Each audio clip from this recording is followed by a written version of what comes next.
अमरावती शहरातील बुधवारा येथील दोघांचा अमरावती बडनेरा रोडवर साईनगर जवळील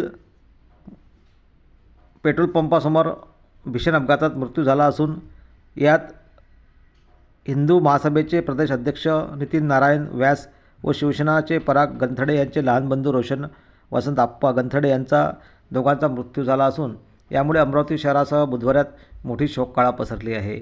हा अपघात मध्यरात्री झाला तर एकाचा जागेवर मृत्यू झाला तर एकाचा उपचारादरम्यान रुग्णालयात मृत्यू झाला।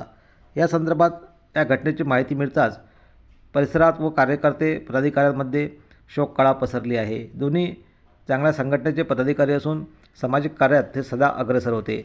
यामुळे अमरावती शहरातील बुधवारा येथे शोककळा पसरली आहे। हा अपघात एवढा भीषण होता की ही कार मध्यरात्री भिंतीवर जाऊन आदळली। यात एकाचा मृत्यू तर एकाचा उपचारादरम्यान मृत्यू झाला। या संदर्भात पोलीस पुढील तपास करत आहे।